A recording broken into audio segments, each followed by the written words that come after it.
my name is Tony. Arthur Bishop, Charles Bronson, is the mechanic of the title. It's a slang term that in certain quarters refers to an assassin, a button man, hitman, paid killer. If he turns up at your place, he's not there to repair anything, but he is there to fix something permanently. You. The original screenplay was written by John Lewis Carlino, who had previously penned the scripts for Frankenheimer's Seconds and the Kirk Douglas mafia flick The Brotherhood. Originally, the two central characters were an aging hitter and his younger protege, who were engaged in an explicitly gay relationship. Yeah, think about that for a moment. This was 1969. How far ahead of its time would this film have been? Exactly. Decades. If it were made today, no one would bat a false eyelash. Back then, though, it would have been a bold move indeed by any director and any of the mainstream actors involved in playing those parts. So what happened, do you think? Several actors in the run-in for the lead role, including Cliff Robertson and George C. Scott, were clear that their participation was contingent on the homosexuality angle being removed. Any studio that decided to make it would be taking something of a risk, with what was then considered a controversial orientation in human sexual relations. Would people turn out for it? Was there a mainstream market for it? There were reservations all round and across the board. Producers Chartoff Winkler encountered difficulties securing finance, and by 1970 decided to opt for a switch of director from Monty Hellman to Michael Winner, with Charles Bronson cast in what would be his second film with Winner. The gay aspect was toast, which in one way sort of surprises me because Winner was a fervent and open supporter of the gay community and gay rights. However, the studio, and I imagine Bronson, not the most liberal-minded of people, most likely had a different type of picture in mind altogether. Therefore, that is what we got, a different type of picture altogether. And by the time Winner came on board, the script had been significantly changed anyway. The premise is thus. Arthur has a luxurious lifestyle. He lives alone in a big modern house with a swimming pool, collects art by, amongst others, Hieronymus Bosch, listens to classical music, enjoys fine wine and smokes a pipe. Other hobbies include martial arts and clay pigeon shooting and piloting an aircraft. When the mood takes him, he visits a prostitute, the girl, Jill Island, who role-plays the part of a devoted, besotted lover for him. An old friend of his father and ex-head honcho of the syndicate, Harry McKenna, Keenan Wynn, asks him to speak to the syndicate hierarchy on his behalf, as they've stopped returning his calls and he's concerned something is amiss. Turns out it is. Harry is marked for elimination and the next case file Bishop receives in his in-tray assigns him the job.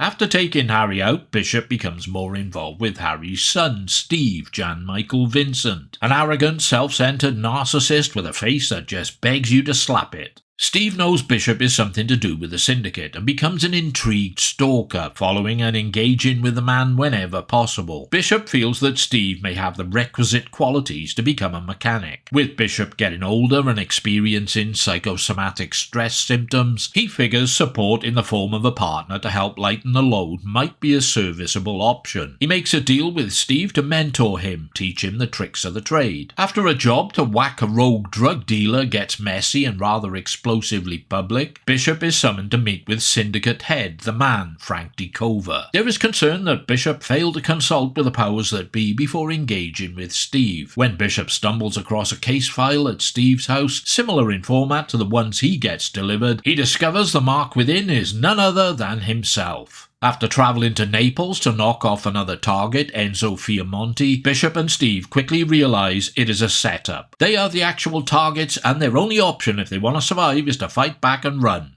Now I've covered Michael Winner and some of his films several times previously, so I'm not going to retread the same old ground here. The only thing I'll reiterate is I have an unapologetic soft spot for him and much of his work, because his films provided me with so much entertainment growing up and later on. He had certain maverick qualities and a steely, sledgehammer style to filmmaking that appealed to me, like a more refined exploitation hack let loose with bigger budgets and better resources. Nearly always amusing if nothing else, and and watchable at the very least. Bronson liked Winner, they just finished working on Chateau's Land, and he refused to sign for the mechanic unless Winner directed it. A lot of this was based on Winner's readiness to indulge and make the most of Bronson's preferred minimalist, essentially physical style of acting in which dialogue is paired right back and the images do the talking. The opening 16 minutes are a testament to this. Bronson is on screen for almost the entire time. There is not a single word of dialogue. It's all about his character meticulously performing surveillance on a mark and setting up the hit. It cuts back and forth between a grungy, low-rent urban district in LA and Bishop's home where he studies the intel and images he has on the mark. It's the most cinematically impressive part of the film, effortlessly gripping and fascinating, as Bishop converts the mark slum-level hotel room into one extremely lethal incendiary device. All the time, the nerve-jarring compositions of Jerry Fielding provide a suspense-enhancing accompaniment, until the explosive payoff. One of the best things Winner ever filmed. They ought to teach it in film school. It's that good. A very powerful intro. The mechanic is the originator of Winner's repeated stylistic template for a grimy, gritty, grungy, elevated exploitation look that would permeate all his urban America flicks from this point on. That's the Stonekiller, Death Wish 2 and Death Wish 3. He factored in a seedy Eurotrash vibe also, just for good measure. There's nothing else quite like the feel of it. If you're after an arty, deeply philosophical, existentialist meditation on the alienated life of an emotionally impotent assassin, forget it. If you imagine you'll get an illuminating insight into the relationship between two people who dispassionately murder others for a living, you won't.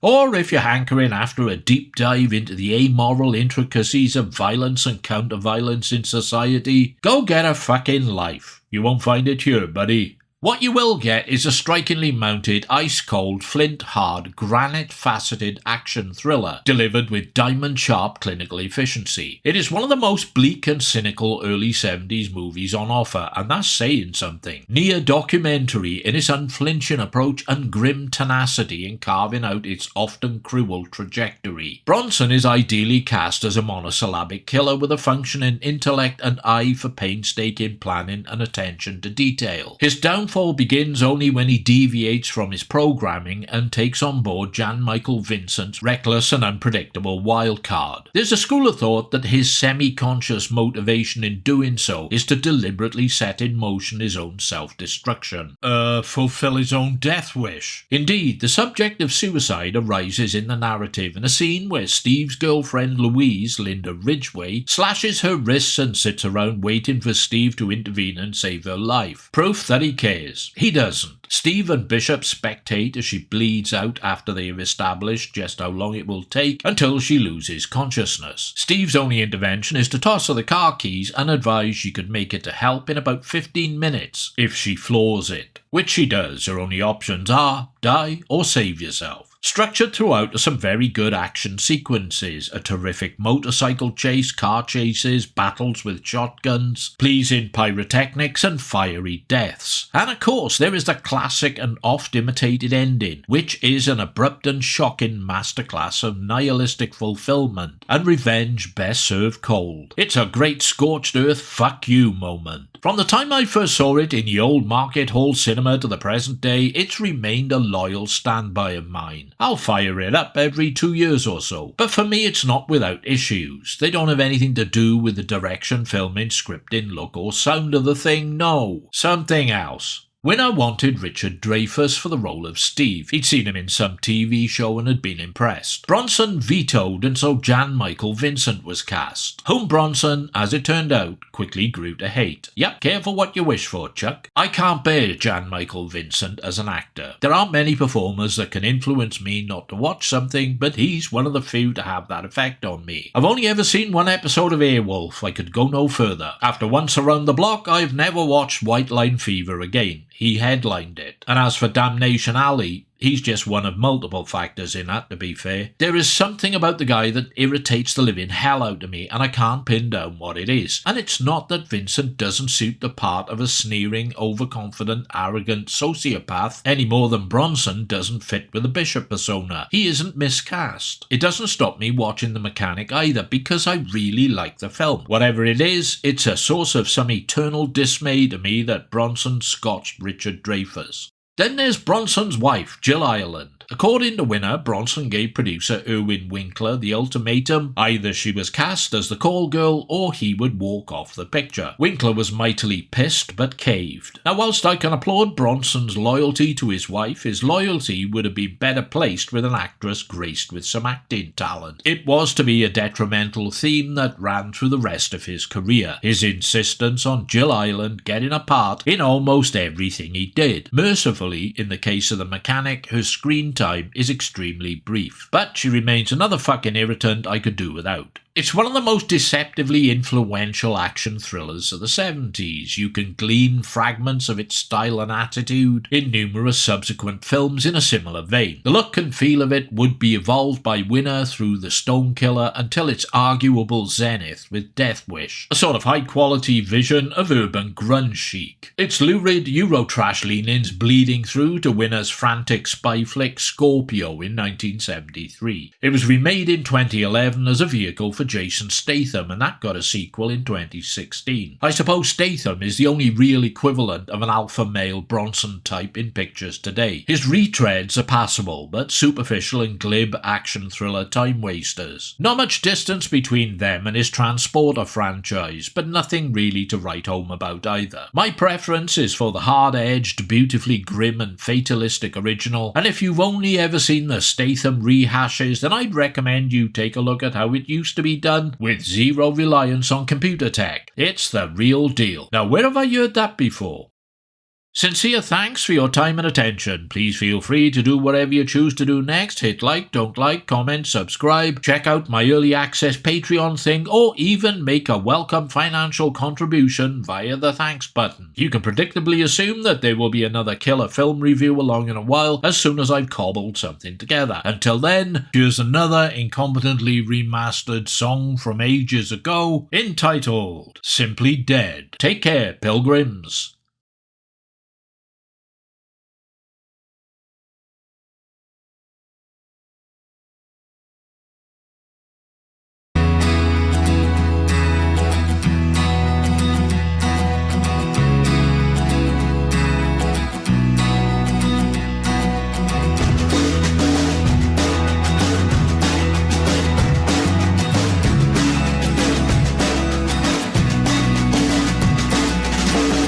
Got old bones in my head, broken on the dust roads. Why can't they be simply dead and leave me alone? Always they get up and dance, waltzing with the cacti, badly reformed at a glance, old blister and drone.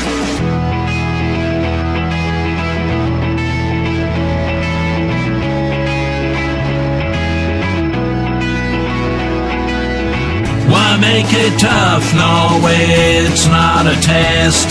We've all had enough. Simply dead is for the best. Why make it tough? No, it's not a test. We've all had enough. Simply dead is for the best. Goddamn the rest.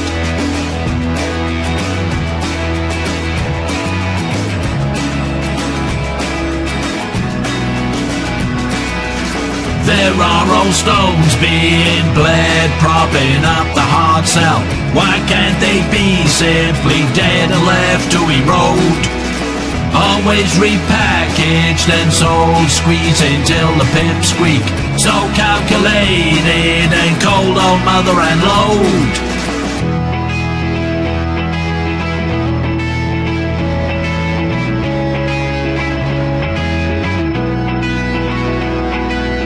Why make it tough? No, it's not a test.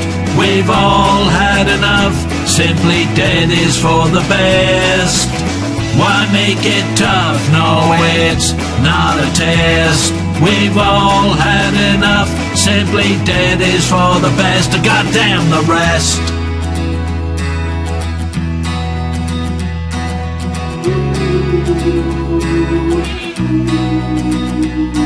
You know it, so you try it. It's a rip-off, still you buy it. Units to shift, you're just part of the grift. Don't you even try to deny it.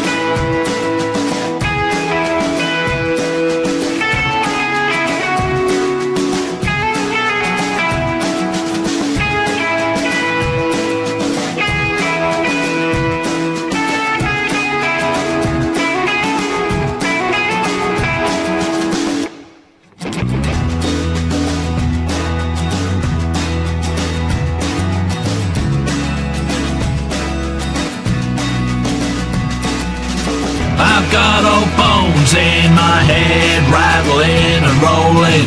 Why can't they be simply dead and quieting down? Clapping their ivory hands, kicking up a dust storm. So sawdust, blood and sand, and stamping ground.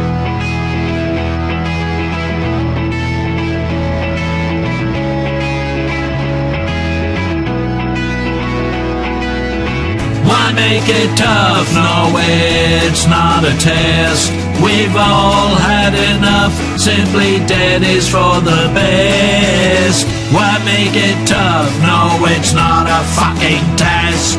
We've all had enough. Simply Dead is for the best. Goddamn the rest.